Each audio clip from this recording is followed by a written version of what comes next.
If you're having trouble converting on your webinars, you need to listen to this episode. My buddy Colin Boyd breaks down how to make a webinar convert. And I can tell you right now, it probably doesn't convert because you're giving away too much information. So keep listening. Hi, I'm Brandon Lucero, and you're about to experience the new way to thrive in business, entrepreneurship, and life by leaning into who you are, what you love, and standing up for what you want to create. Get ready, because this is where we go against the grain, say no to outdated society norms, and we say yes to change in order to create a happier, more fulfilled world. Welcome to the New Generation Entrepreneur Podcast. Hey everyone, welcome back to another episode of the New Generation Entrepreneur Podcast. Just like always, I'm super excited for this episode. One of the reasons why I'm really excited is because I love influence, I love persuasion, I love communication, I love teaching, and I love going against the grain. And today's guest does all of that, but inside of webinars and talking on stage, which is why I'm super excited to invite Colin Boyd to the podcast. Colin, welcome, buddy. Hey, good to be here, Brandon. Yeah, I'm excited to have you here. I'm just going to kind of set the stage of what we're going to talk about in the later half of this episode, because there's a couple things that I want to talk about. You have a very unique story that I think almost all entrepreneurs need to hear. So we're going to go through Colin's story here in a second. And anytime you find yourself getting into victim mode or how hard your life is or how hard your journey is, you got to hear what Colin did in order to be here in the United States. But what we're going to talk about is how to help you convert on your webinars using language patterns, using things like incomplete loops, how to create a signature story that sells. So if you're on a webinar and you're just telling a story for the sake of telling your story, you're losing sales, and we're going to fix that for you.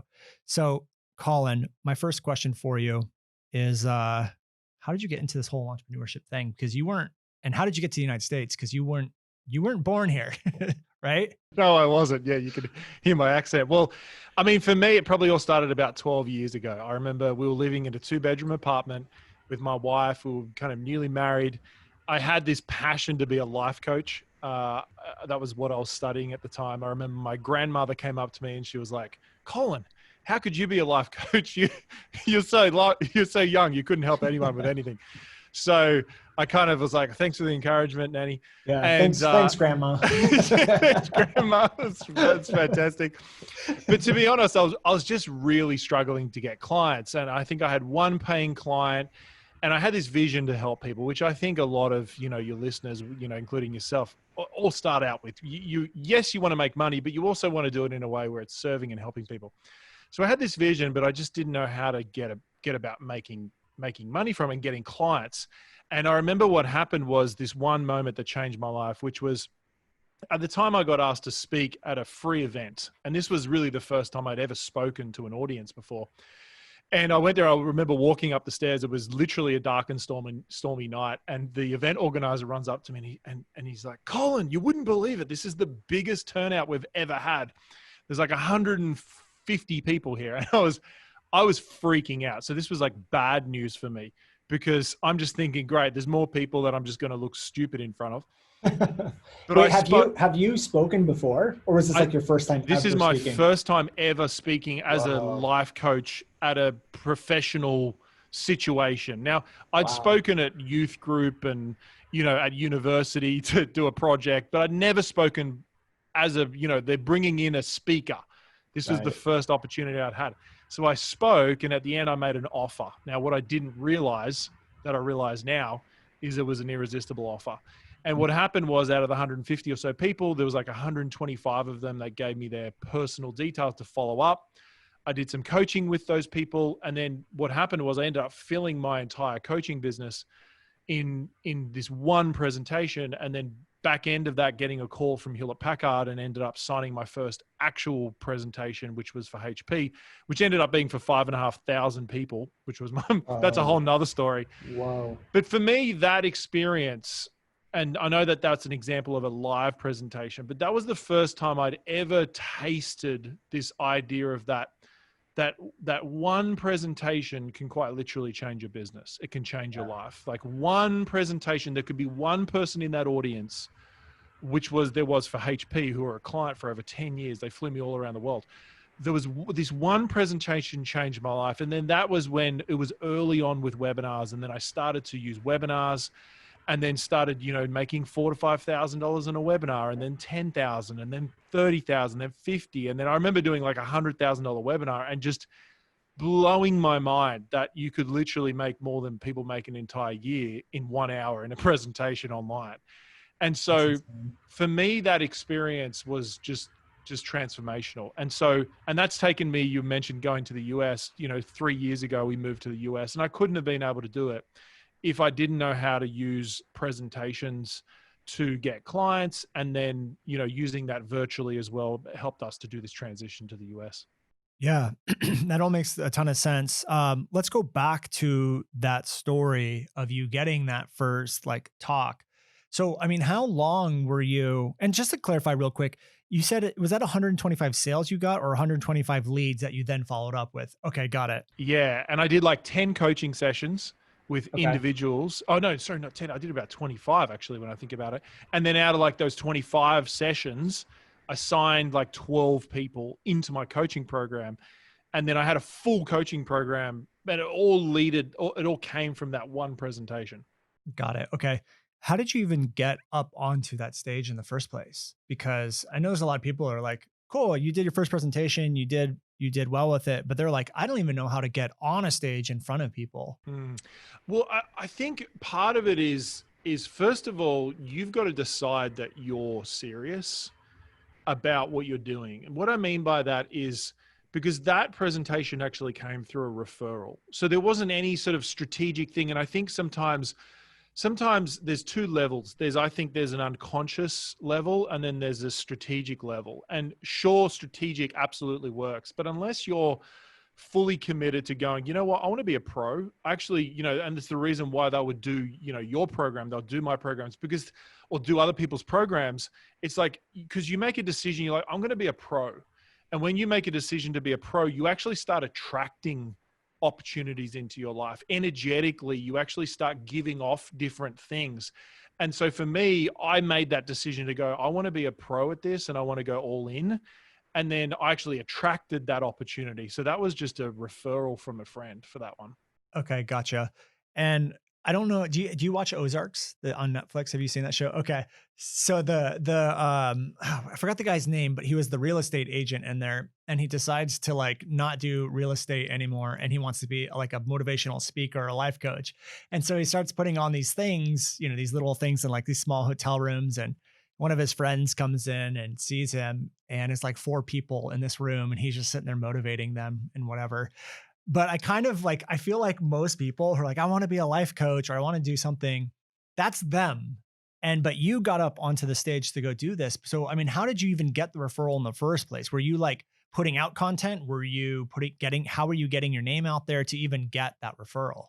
Yeah, I mean, this was back in the day when, almost MySpace was around and so forth. So the sophistication that we have now and the access on Facebook and so forth and ads and everything, and Facebook Lives I didn't have. So for me, it was actually just being a part of community. So I was a part of a paid community of coaches that I'd paid to be a part of. And then I created friendships, and then that friendship circle organically promoted it. But I think for now, whether you're doing Facebook Lives, doing videos online, like all that sort of stuff leads to that content generation pool where you start getting emails from people saying, hey, I saw you do a Facebook Live on this. And then you start getting one opportunity leads to the other, and you just never know who's going to be in your audience. Even with a Facebook Live, you never know who's going to be watching it. And it's really fascinating that I know for me, I've seen so many people speak to 5 people literally. And there was one person in that audience who was heavily connected to another person. And then all of a sudden they have like an opportunity of a lifetime open up. But what's cool is when you think about a stage, whether it be a virtual stage, like a webinar or a live stage, the stage has this like inbuilt kind of weight to it. In other words, as soon as you start speaking, people look to you and they're like, this person, first of all, probably knows what they're talking about because they're gutsy enough to get up and say something. Second of all, there's a level of authority that naturally just comes, that's inbuilt with a stage. And then third of all, you get this scaled influence because you're actually on a stage as well. So you get the chance to influence more people. And so I think all of those things kind of combine to create opportunity. It makes a lot of sense. And I think a lot of people, and I say this all the time, is like they're so afraid. And I always go back to that picture in my head of the guy in Ozarks who's like talking to 4 people inside a hotel room, because it's like that's everyone's worst nightmare. But I remember when she asked him about it, and he's like, "How's it going?" He said something along the lines of like, "Oh, it's growing. More and more people are showing up every week." And there's like 4 people in the audience. But that's the whole point, is that most people will have fear of like, what if no one shows up? What if one person shows up? What if 4 people show up? And it's like, yeah, what if they do? Who cares? They view that as a failure when it's more of like a stepping stone, because you never know who those people are going to be. Exactly. And it just builds. It's funny. One of our students just recently, she ran her first webinar and she had 5 people show up, and she ended up making 6 sales because she sent emails after. She got 6 sales from 5 people showing up. Oh my gosh. It's like at 112% conversion rate. Oh my God. You So just never insane. know. You just never know. It's crazy. I remember my first, so I'm going to go into like webinar horror stories now, but I remember I did a webinar once, and this was like, I had no money, and I'd spent, for me, it was a lot of money, probably a couple $100 on generating leads and stuff like that. And in my copy and everywhere I put that it was at 9 a.m. 9 p.m., but I meant 9 a.m. So I went and I was like, okay, I'm going to make all my money back. And I load up the webinar, and there's nobody on the webinar, not a single person. And then all of a sudden one person pops up like, psh, and I did the entire webinar to one person, to one guy. And I did the whole thing of like, okay, what's everyone writing in the chat? I'm just like making things up. And I'm like, all right. It's just acting like, whoa, hold off. Not everyone at once. It's literally, man, that's what I had done. And the funny thing is, the guy bought. And I was selling dude, you're not going to believe this. I was selling a $19 a month like video ranking service. And this was 5 years ago. And he's been paying me $19 a month for 5 years. And so I was just driving the other day, and I'm like, whatever happened to that guy? And then I got an email later that day. It's like, hey, we're going to cancel our service. And I was like, all right, whatever. But for 5 years, he's been paying me $19 a month. But yeah, but we all have those stories, but those are all the stepping stones to get to something bigger and better. My first online presentation, I think I spent like $6,000 because I created a product, right? And it was like I didn't know what a beta was. This is pre kind of knowing what betas were. So I literally spent like $6,000, created this product, created all these videos. I had like the 4 video series, heading straight into basically the most complicated launch you could ever do first time around. Yeah. and I did the promotion, and I hustled. I'm direct messaging people, Facebook's like banning. Oh, this was before like Facebook it was the wild west of Facebook, you could message as many people as you wanted. There was like, there was no restrictions, right? Yeah. And then we had 600 people sign up for it. And I remember thinking, wow, 600 people, I'm doing the numbers. I'm thinking, wow, I'm going to be like a millionaire from this thing, And I had a product, and it was a 997 product, and I'd never sold anything before online like this. And I remember 600 people came through it, and one person bought.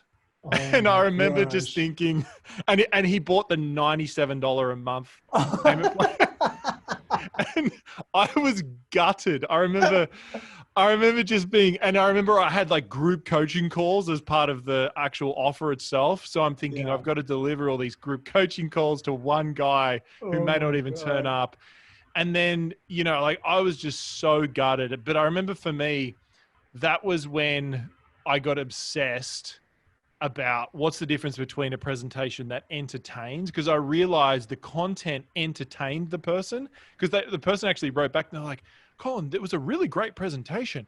But what happened was I got lots of claps, like lots of people emailed me saying, fantastic training series, right? But one person bought, and And so that was when I got obsessed about the difference between content that gets claps and content that gets clients. And, that's kind of the conversation for today. So, Yeah. I mean, I would love to get into that, but I'm really curious, from that one presentation, how did you guys make the shift from going like building a business on Australia to now coming over to the States? Cause you guys had kids and stuff too, right? yeah, we And had go 2 ahead. kids at the time. We still do. They're still alive. So Good job. You've been doing your job as a parent. just totally. And I mean, for us, it was, to be honest, it was pretty ballsy. Like I really, like we barely had any clients in America because I was very much this was 3 years ago, probably 50-60% of my income was professional speaking on the speaking circuit in Australia and Singapore, and doing live workshops and coaching clients and stuff like that. But what happened was, that was when I started leaning heavy into webinars and just really honing and dialing in my webinars. And that was before I even had Self from Stage Academy, our current program. I was actually teaching productivity at the time. Oh, And interesting. yeah, so we had an old program. That was the one where we had 600 people go through and one person buy. I was teaching productivity, and it was interesting. I actually made a few great connections and partnerships with some different communities, and we were running basically like affiliate launches. And so we were able to, we would run an affiliate launch almost every other month, and we were doing like $30,000 to $50,000 of every time with them. So that was pretty incredible. And then I had my webinars on top of that. And then that was when I transitioned to completely almost being online. So. Gotcha. And why did you guys end up coming over here? Like what was the decision maker? I don't really like Americans. No, I'm joking. That's it. Podcast canceled. Interview's over. No, I love Americans, bro. For us, we had this like dream in our heart that we really wanted to go big and make an impact. And being in Australia, it's a great place to live. Like everything's looked after. Everything kind of makes sense in Australia from the sense of, healthcare is simple, tax is simple, everything's 10%. It's just like you pay one person, you don't pay 19 different departments. The government actually kind of makes sense a little bit. It's like things just work. But the problem is that for me in Australia, I just compared to what we want to do, it was just very capped. And I got exposed to a lot of stuff being connected to James Wedmore, who I know is one of your best buddies. And as soon as I got connected to that, and then meeting some of our other mutual friends, like, Amy Porterfield, Screwed in 9 to 5, Kerry Green, like all these people that just playing at such a big level, I just knew I couldn't connect with them in Australia regularly. Right. And so we just made that decision, which was a big leap, and it's not for everyone, but we were like, this is where the mecca of everything happens in the US. And as much as I would love to say it doesn't, this isn't the biggest place because it's been a big move, but for us, it just is. So for us, it was about a scale thing. Gotcha. And how was that transition? Like being here, I'm assuming no family, friends, or just online friends, basically. How was that transition to like rebuild once you got here? Well, I really loved it. And it was also difficult from the sense of, there's a lot of general fears around, is this going to work out? And, like, how's this going to happen? But it definitely felt good in my tummy from an intuition perspective. And even down to, the house that we live in just this magnificent area in Newport Beach. It's just beautiful. And we had no finances behind us, from the sense of, when I say no financial history in America, and which, it does, when you're in America, it doesn't matter where you got finances. If it's not in America, they don't really look at it because it's not their system. We had no rent, no history, nothing, right? And then I came in and we met 2 entrepreneurs who own this current house we're in. 2 entrepreneurs who came from overseas 50 years ago, and they bought this house. Wow. And they were like, we love you. We know what mission you're on. Would you like to stay in our house? And it's literally 3 minutes from the ocean. Like, it's incredible. And we're like, yes. So like, awesome. Just everything kind of like definitely rolled out.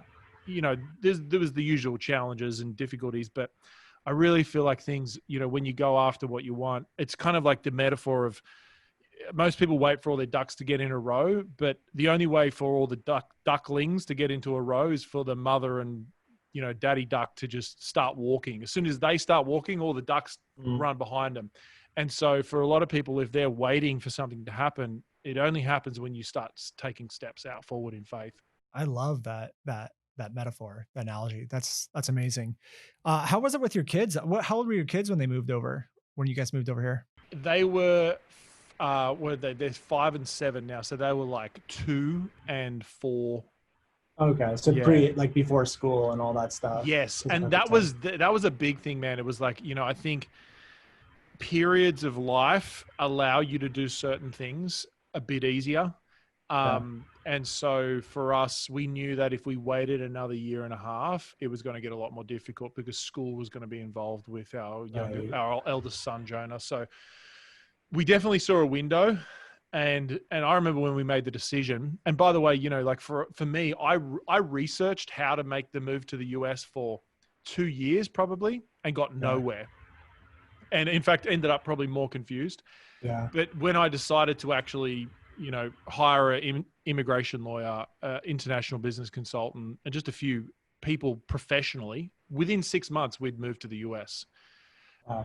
And so, for me, this process became so much easier when I had a pathway to follow. And so, that's, I think, an encouragement for anyone when they're running a business. It definitely makes it a lot easier when you have a pathway to follow. And you still have to bring your courage to the plate. But when you've got a pathway to follow, it just works. Yeah, 100%. Amazing. Yeah, I always love hearing those types of stories and stuff because I think you've done a lot of things that a lot of people aren't willing to do or just whatever, or too scared to do. And I think it's such an amazing trait that every entrepreneur needs to have on some level. And I feel like I've done that too, like not to the extent of that, but we've lived with my in-laws for 4 years. Like I've done things that people aren't willing to do, and it's scary, and it's just so cool. So thank you for sharing that. On that, I'll say one last thing on that. I think if anyone is looking at making big decisions, I love that rocking chair test of going, and this was for me the biggest one, which was if I get to the end of my life and I look back and go, if I didn't make this decision, would I really regret it? Would I feel like I didn't go after my full potential? And I was like, yeah, I would. Because some people, you might be living in a country and you're like, if I don't move to a certain country, would I feel like I haven't reached my potential? And it's like, no, not at all. So, but for me, it was yes. I feel like I hadn't really gone after what I could be in my life. And so as soon as that was a yes, we were just like, okay, well, let's work out a way. And so that rocking chair test is a big one, I think, for entrepreneurs, because you have to back yourself as an entrepreneur. That is the job, is back yourself. You have to. Yeah, 100%. I love that. I mean, it's one of the biggest things, my motivators, is that regret factor. Is like, am I going to regret not doing this, not going after it, not playing to my full potential? If you just start operating there from all the time, you start realizing like how much bigger actions you start taking, how much more money you start making. It's just crazy. And you start to realize they're not really that big of things after all. Like you do it, it's fine. You're like, that wasn't so hard. So true. You acclimatized to it. Hey. Yeah. It's crazy.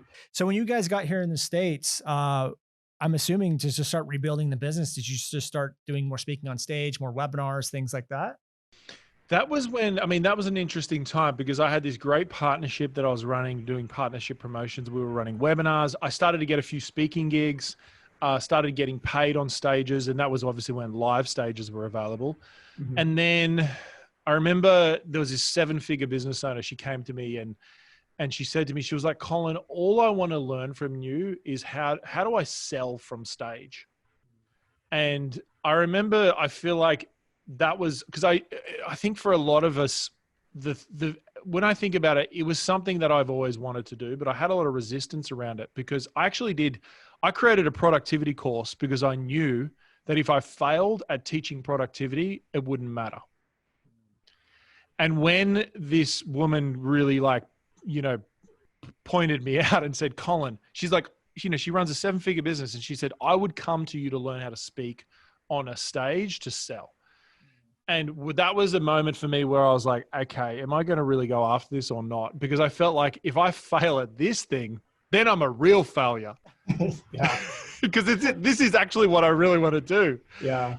And then I started seeing all those that ribbon through my life of of that ribbon of all the moments from when I first started my first speech that I ever did, where I actually sold from stage. And I didn't sell a program, I sold the next step and filled my entire coaching business. And I was like, oh my gosh, now I can see the red ribbon that runs through my life that I've learnt unconsciously. And I could see why she wanted that from me. And then that was when we launched Sell from Stage Academy, which was, I think that's just over 2 years ago. So we've been here for just over 3 years. So I was here for about a year before I got clarity on that. And then that's been the main focus for the last probably 2 years. So yeah. Gotcha. Okay. That makes a lot of sense. Let's talk about that. Let's talk about selling from stage. Cause I think a lot of people, they get the two things mixed up. You know, there are those times on stage where you want to entertain and stuff like that. Like if you're a comedian or something like that, or like you're doing a TED talk or whatever. But if you're trying to sell at an event, and let's just define what stage means. For me, it means like it's just some platform where a group of people are listening to you speak. So that could be webinar, Zoom, GoToWebinar on an actual stage. Are there any other stages that I might be missing? For me, they're the main stages. Like people say, a podcast is a stage, but I don't really specialize in that. So I kind of don't include that. For me, a stage is anything where you can visually see someone and verbally hear them, and you're in front of a group. And so, I mean, I know this is video recorded and all that sort of stuff, but for me, my specialty is really like a webinar, like a virtual stage or a live stage. Gotcha. Okay. And I think a lot of people get into it, they don't make that distinguish that I don't know what the right word is, but they don't make that like they can't find the difference between just getting on stage and delivering a really good talk versus holding an event or doing something with the intention of selling. And I think also they think that selling takes away from the value that you can bring to people on a stage too, which are two like big, huge problems that I see. And usually what happens from my experience is that people start to get like value mixed up, meaning that they try to add more value, they try to teach more and more and more and more on stage in order to sell, but it actually does the opposite. And this is something we talk about inside the Video 4X, which is like content doesn't need and shouldn't just give, because there's a lot of consequences to that, especially if you're trying to make sales. So can you talk a little bit about like, you talked about collapse to clients, like there's a difference between the entertaining and like in a talk and getting clients. What are the main like differentiators there between collapse and clients? Mm-hmm. Well, I normally kind of show like a bit of a diagram sometimes here, and I'll say there's two spectrums that people tend to be on.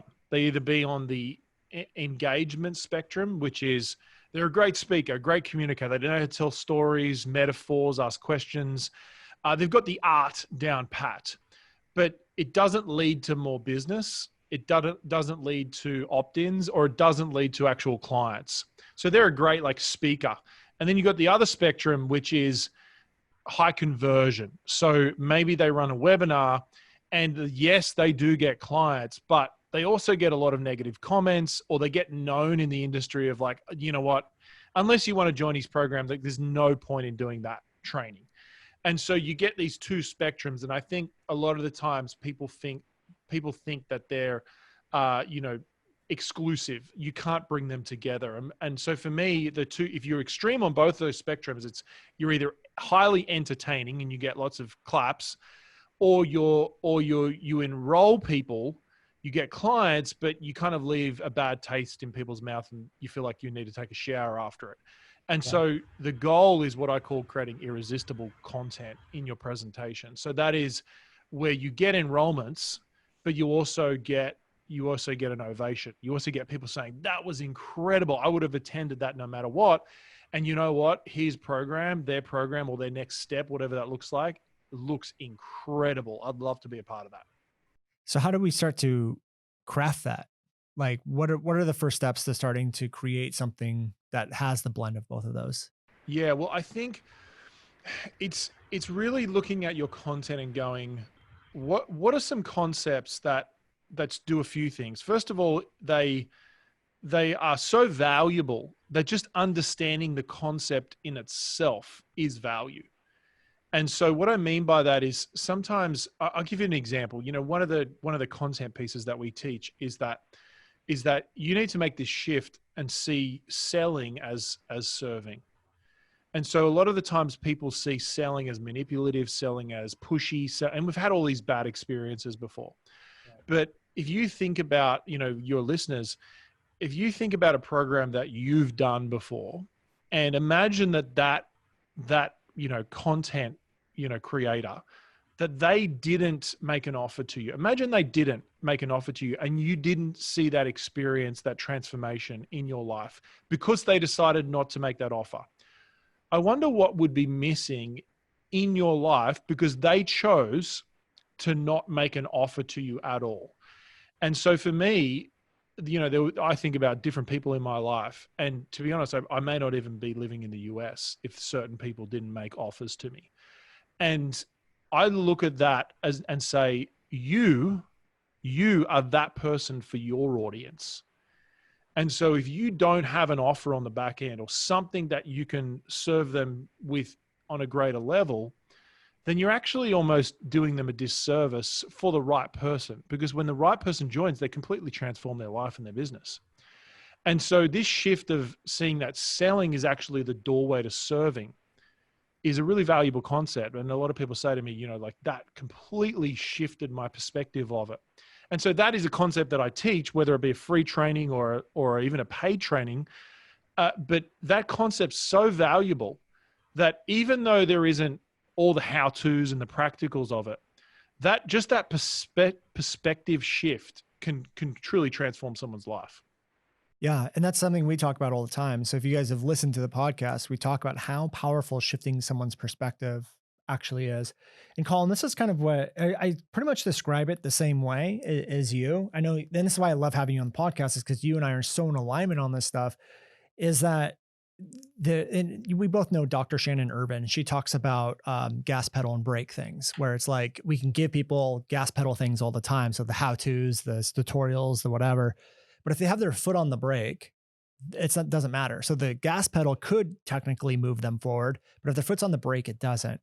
And what I found is, like, when you shift people's perspective, and that's basically taking the foot off the brake. So if there's something that's causing them pain and suffering, so in your case, it's like they have this belief around selling being bad, so therefore they don't sell, therefore they have no revenue in their business. That's causing suffering. What you're doing is you're removing the foot off the brake so that they can now take off. And if you combine that with some of the right steps, then it's kind of like you get the best of both worlds, where it's like they have this, you're adding value by removing something that's causing suffering, you're shifting their perspective, and then you can give them some of the stuff that they need to do as well. Am I understanding that correctly? Yeah, absolutely. And so I call it reframing resistance. So they might have some limiting beliefs or some resistance that are going to stop them moving forward. And so some of the concepts are either really valuable, they're just a valuable concept to know. Some of the concepts reframe resistance. The resistance, so it's the brake pedal. And some of the really some of the principles really just create this desire for the outcome that people want. And I think that when one of the biggest focuses of, if your listeners want to deliver like a free training, I think one of the biggest focuses you need to do is stop delivering information-based training and start delivering decision-based training. And because really what someone needs is to be able to make a decision. You know, for example, me moving to America, I would go on, like I said, I'll go on YouTube, I'd go on Reddit, I'd search on Google, how do I move to America? I did all this searching for like 2 years, came up with the middle of a donut, like nothing, right? In fact, Yeah. I was probably more confused at the end than before I started the research. Yeah. And then I decided to hire a international immigration lawyer, and literally within 6 months, I'm living in the US, and it was actually quite easy from the process perspective because they did all the heavy lifting. But that's a classic example of someone where I was searching out all the information and really didn't do anything. And it wasn't until I made a decision to go all in, and that's financially, emotionally, energetically, time-wise, I went in on the decision. And when I did that, everything else aligned. And so the goal, I think, of doing a presentation that actually leads to sales, the big shift that people need to make is they need to stop asking this question of, what's some really valuable content that I can put in this training, in this webinar, so that people are impressed by me and I'm credible, and then I just bang an offer on the end of it, like I just whack an offer on the end of it. Yeah. Then they actually need to start asking, how can I design this presentation so that people come to a place of resolve? They come to a place of absolute decision that they really need to see a change in their life. And the offer could be the next best step for the right person. And so when you do that, that's when you can truly transform someone's life. And you can definitely design it so it's still valuable whether they make the decision or not. But that should be the main focus of a training if you want to actually get clients. Can you give me an example? Like, what would be an example of information-based training? And then how do you move that to a decision-based training? Yeah. So there's a classic example. I literally just got off a call from a client who was doing this. So, she's a classic example. She teaches productivity. She had her webinar would essentially go into all the nitty gritty detail of how to use a calendar. And this was a part of her program, but it was really specific, really detailed, and quite overwhelming, to be honest. And that's an example of someone going, what's some really valuable content that I can just teach for free? And her philosophy was very much, hey, if I can get people to have some quick wins, then they're going to go, wow, if I got this for free, you've probably heard that before. If I get this for free, then imagine what I get when I actually pay. But the problem is that because she's overwhelming her audience, they're going, this is too much already. Yeah. I'm going to try and do this. I feel like I've already got enough. So I'm going to not join the paid program and not go through the actual process I need to go through to implement it. I'm going to try and do this, and then they get distracted by it. So that's an example of someone who was running an information-based training. And then the shift is to run it decision-based. So you actually lighten up on the how-to content, all the practical processes and steps, and you lean into this idea of what are the beliefs I need to invest in? What are the beliefs I need to reinforce? What are the beliefs I need to reframe? What are the decisions people need to make to really see change in this? Actually, one of our friends, John Akamporo, he teaches people how to do Excel, right? It may not be everyone's topic, but he's a legend at it. And he was teaching information-based training. So teaches how to use Excel sheets, right? And he was seeing, I think he said 4% conversion rate. He shifted to decision-based training. So actually lightened the content, but focused on the progress people needed to make, decisions people needed to make, etc. He actually got no negative feedback, and his webinar went to 14% conversion instantly. Jeez. Instantly. And he just put it on Evergreen right now. He's running Evergreen. It's running at 11%. He just took the live webinar, put it on Evergreen. And that's an example of someone who went from an information-based heavy training to a decision-based training. Okay, gotcha. Yeah, I tell people that all the time. I can't stand that advice. Just like, give away your best stuff and then people will buy. And I always tell people, like, you're not a food product at Costco. Like, you give out, they give out the free samples. They're like, oh, that was so good, I just need more. Tantalizing. Yeah. I love that. Give me more. Give me more of that sausage. Exactly. It's always like sausage and cheese on the stick. Yeah. It's like, if you want that, go to Costco and put your course on the rack and just give away free samples. Like, that's not you, that's not how we sell online. So when I know there's gonna be a lot of people listening like, oh my God, I've done too much information type training. I want to start doing decision-based. Are there any tips that you can give them to start identifying how to make that transition, or what topics, how can they find their decision-based topics to kind of go after? Yeah, absolutely. Well, there's a process that we use, which basically builds out the beliefs that you need to reinforce in your webinar. So I think the easiest thing to start with is to go, what are the resistance points that people have when they potentially could join your program or just really see a change in that area of their life? And so I write out what are so for me with Sell from Stage Academy is one resistance point is people don't want to be salesy, right? So I have to address that, because if they don't make that change, I mean, first of all, if you have a problem with selling, like, good luck in growing your business. Yeah. You're actually never going to have a business. Yeah, exactly. If you see selling in the wrong perception, right? So it's, I think you talk about this a lot, like relieving pain. It's actually relieving suffering and pain for them, because they're seeing all this pain from having this incongruence around selling. So that's a limiting belief or a resistance point that I need to reframe when I'm teaching. And so your audience, your listeners, I want you to think about your program and go, what's a resistance point that they would have that you need to reframe? That's a nice point to start with. Another one is, what do they need to believe about themselves to be able to commit to the next level of this? And what do they need to believe about themselves is a big one. Another one is just really looking at creating decisions throughout. And so there's been you probably see some trainings where there's no interaction with the audience. And so I know for us, we recently ran a promotion, and, we had, a couple hundred or so on the live training. It was just on Facebook Live. So on the Facebook Live during the live training, and we had thousands of comments at the end of the actual hour. And so for me, that meant it was about, 10 to 15 comments per person of watching the training. And so the goal is to create this sense of engagement throughout the whole presentation. So you're not just, providing content nonstop. You're actually asking them to engage and make decisions throughout the whole presentation. And so that could be for each point that we teach this.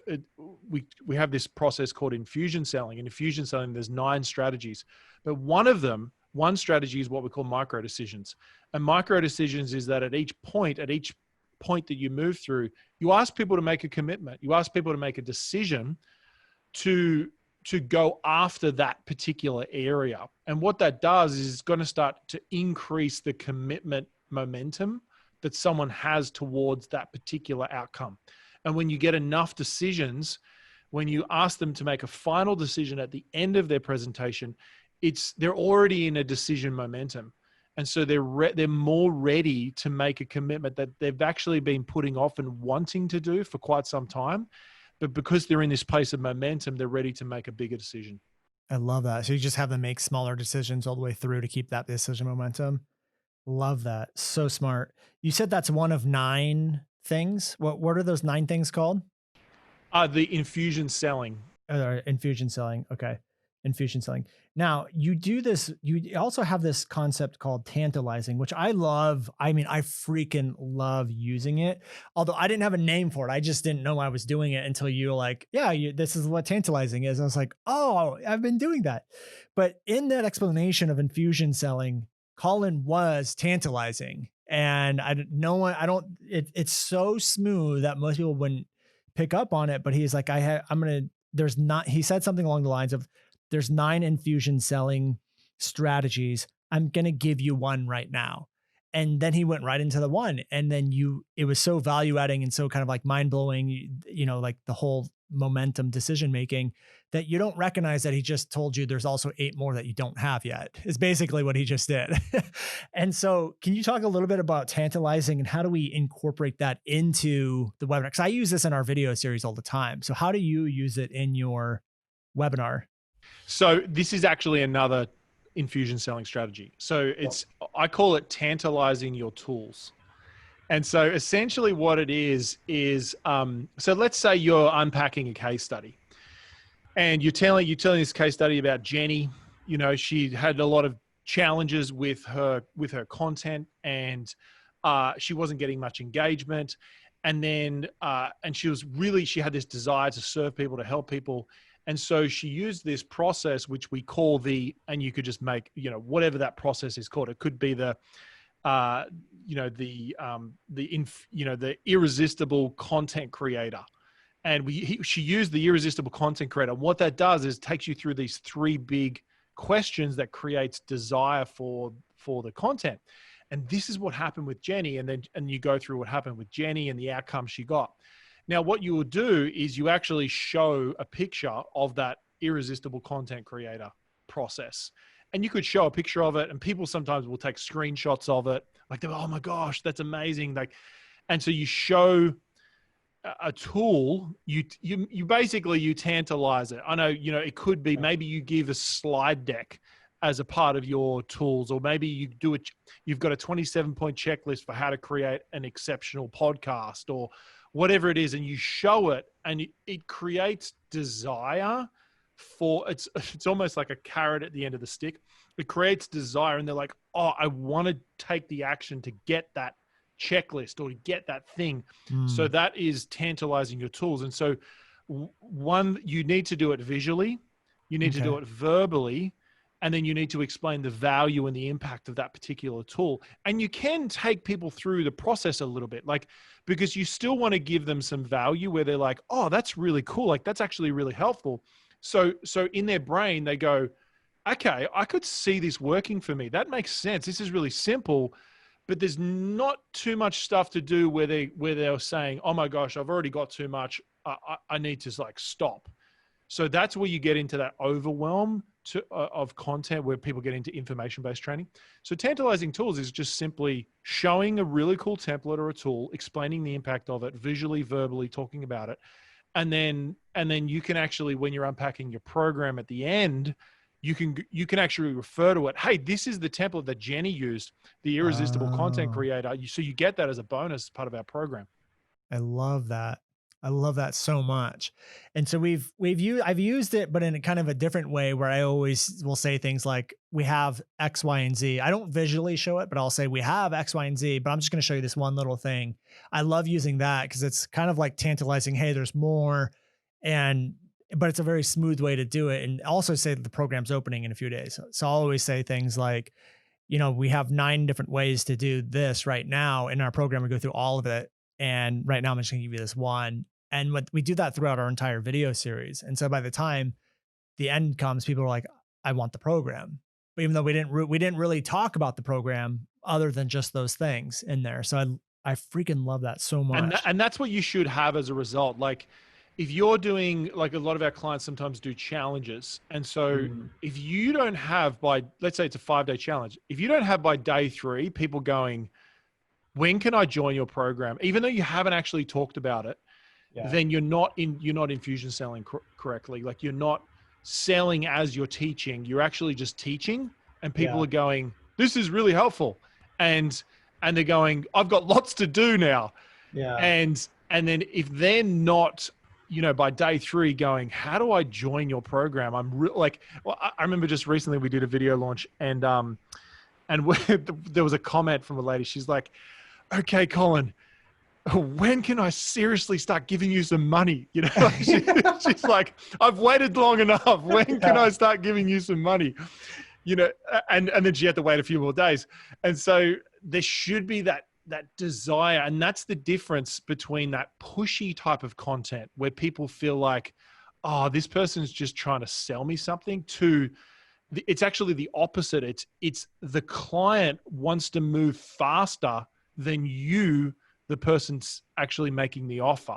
They're running towards you, and you're going, hey, wait, like you're gonna get it. Just hang on. So they're running faster than you. Yeah. And so much, it's fun. We've had that experience a few times with our video series, and when people are posting memes of like, shut up and take my money. Exactly. All sorts of stuff. And it was kind of funny. When our last videos, not our last, but like 2 launches ago on our video series, I didn't know any better, but we had released the video series, and it was 12 days, almost 2 weeks between the release of the video series and when they could buy. And people were legit pissed at us because they had to wait 12 days to buy the program. Which is a long time. It's a long time. And I was like, oh crap, how are we going to keep momentum for 12 days? And I called James, and James was like, oh yeah, I did that. I didn't tell him how long we had made people wait. And he's like, yeah, we made people wait 7 days one time, and that was way too long. How long did you? I'm like, 12. And he's like, what? Why would you wait 12 days? But anyways, it just shows the effectiveness of all of this is that you're making people wait to buy your program. And it's not that they just leave. They're actually mad at you. That you have to they're like right credit card in hand, and they have to wait. And they're like, why would you do that to us? And that's the beauty of that's a high quality problem. Yeah, exactly. but that's the result of Infusion Selling. There's one thing I see with people messing up with their webinars all the time, which is their story. And I'll be honest, it's a little bit of a pet peeve of mine where people just tell the story for the sake of telling the story. And they actually think the story is there to build a connection, like, oh, they're going to relate to me. And I would assume that's true to a degree, but it's much more. The story in a webinar is much more than just getting people to relate to. So how do you use story in a webinar with all of the Infusion Selling? So there's usually two mistakes that people make, I noticed. One of them, they breeze over their story because they don't want to focus on themselves. So they're like, hey, just quickly about me. And they try to like breeze over it really quickly, give a little bit of accolades and don't really tell much of their story. That's one mistake. The second mistake is they think their story is about creating connection, exactly what you said, connection and credibility. Now, that's part of it. But for me, the most important part of your signature story is to impart the epiphany or the belief that the audience needs to have to say yes to the next level that you can offer them. And so whatever vehicle that is, whether it be you help people with Facebook groups, or you help people lose weight, or you help people create irresistible content, or whatever it is, your story should have this, it should facilitate a transfer of a belief so that by the end of it, when you share your core message and you say, you know, this is the core message, it actually really reinforces the core message that you're trying to share in your webinar. And so for me, my kind of core message that everything is hinged off for us is your one irresistible presentation away from the breakthrough you've been wanting.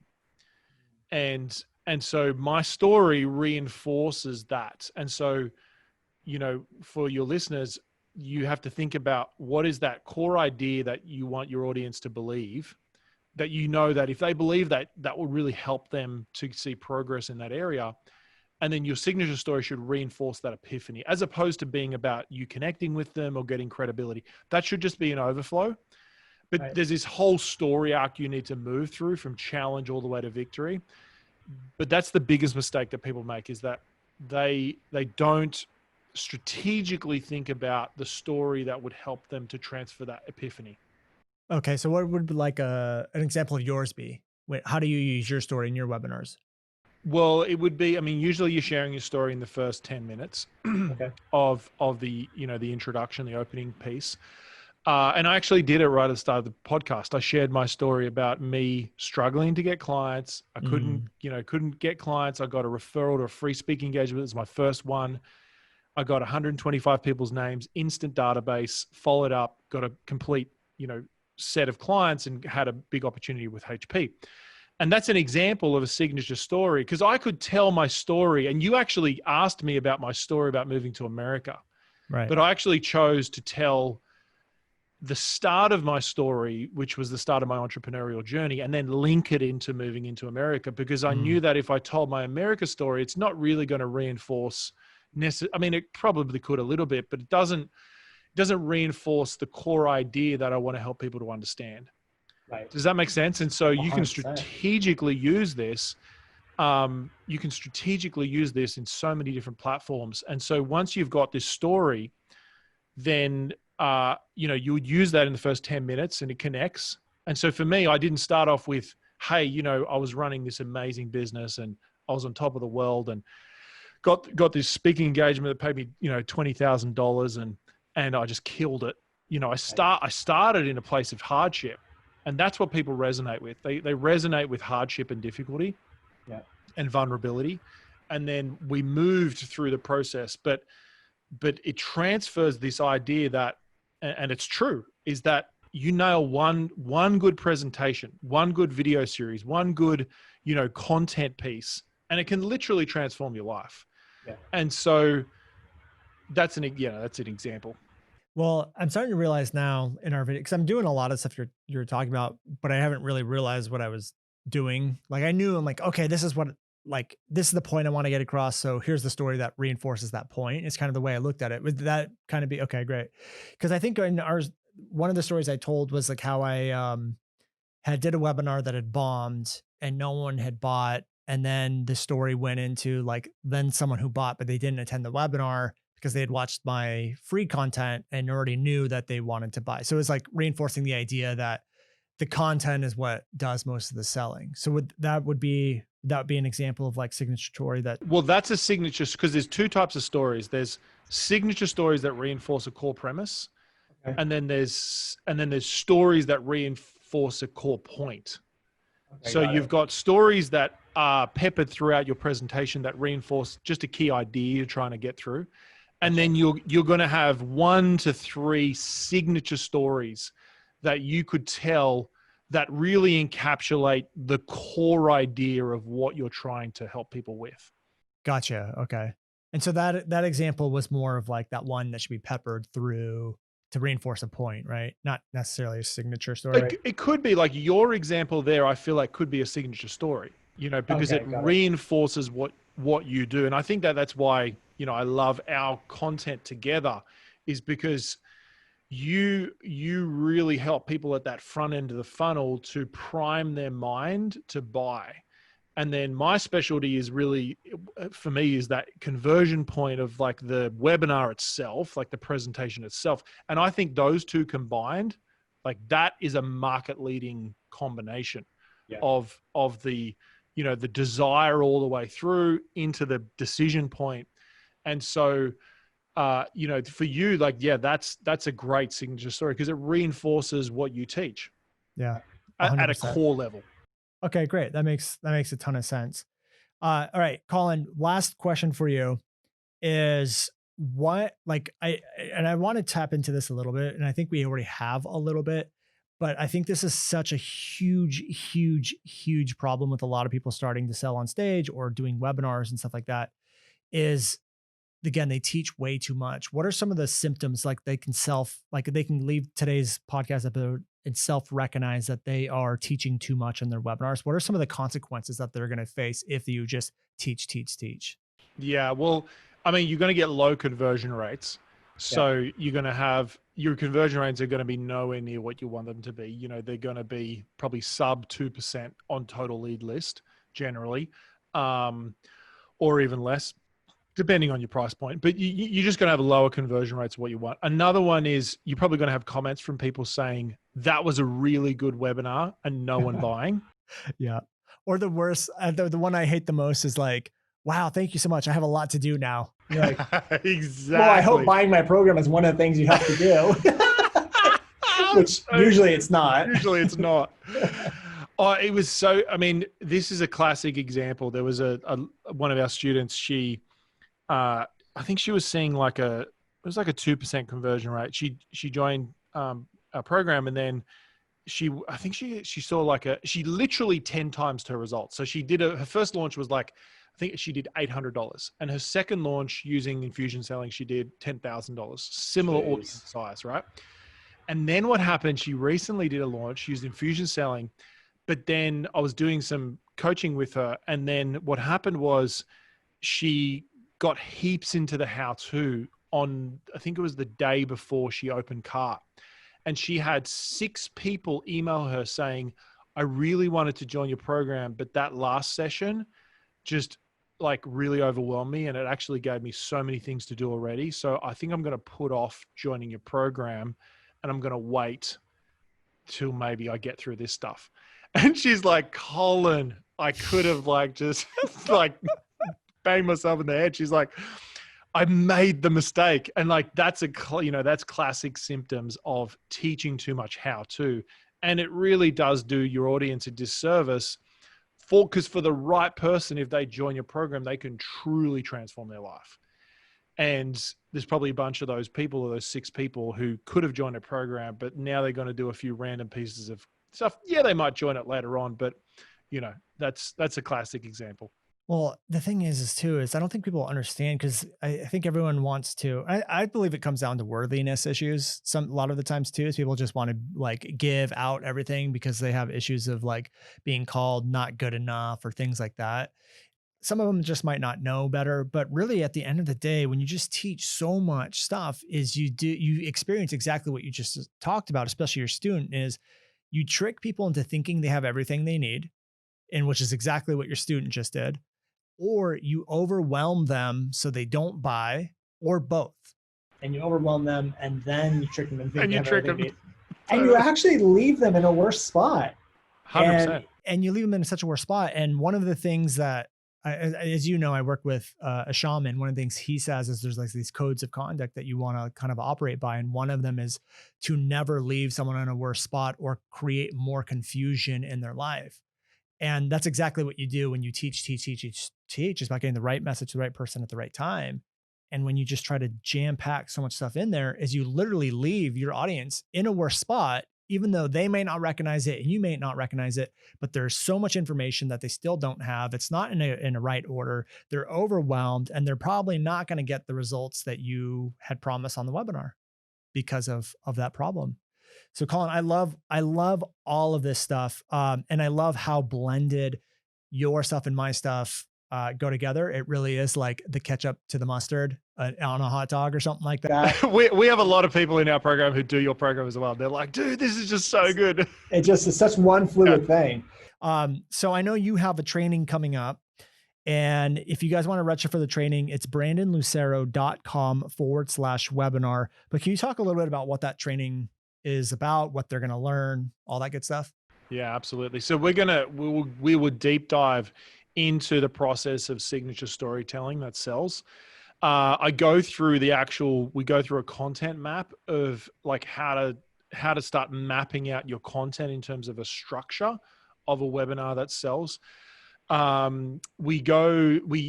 unpack. One of the cool things is like identifying what style of content you're delivering. So we go through this irresistible content map where you can basically start to work out what type of content are you delivering and where are the mistakes that you're having. And so really the goal is to help you to get clear on moving towards having a decision-based training as opposed to information-based training, so that you can stop getting just nice comments and start getting clients. And so what's nice about this is it's a very narrow focus training. In other words, it doesn't teach you everything from the sense of, I'm not trying to fix your whole life. All I fix is showing you how to sell on a virtual stage, like a webinar. That's it. You're going to learn how to sell on a virtual stage. And it's really specific, really narrow. And that's the focus. I love that, because we didn't really get a chance to talk about that, but just nowadays with stages being gone, it's all about virtual stages. You know, like we have our event coming up in October and it's all virtual. And obviously at our events, we pitch our higher level programs and stuff too. And so all this stuff is invaluable, and we have no idea if and when stages are going to open back up. Plus, guys, it's freaking expensive to host in-person events. If you can learn how to sell on a virtual event, you don't have to pay $10 to $20,000 to host an in-person event anymore. And so I'm really excited for it. So again, it's brandonlucero.com/webinar. And Colin, if anyone wanted to check you out after this podcast, where else can they go to learn more about you? Yeah, so we run a podcast ourselves, which is the Expert Edge. So on iTunes, Expert Edge Podcast. And then I do a lot of stuff on Instagram. So I'm just at Colin Boyd. That's with one L. So that's a great kind of place to connect with me. Awesome. Colin, thanks so much for being here, man. I appreciate you. Thanks for having me. Hey guys, thank you so much for checking out another episode of the New Generation Entrepreneur Podcast. If you enjoyed this episode, go below, hit the subscribe button, and make sure you click on that bell icon and get notified every time we drop a new episode. Now, if you're looking for the show notes, we have them linked underneath this video, as well as our social media handles and some links to free training and offers that we drop from time to time to help you guys even further. So go check those out if you're interested, and thank you so much for tuning in to the New Generation Entrepreneur Podcast.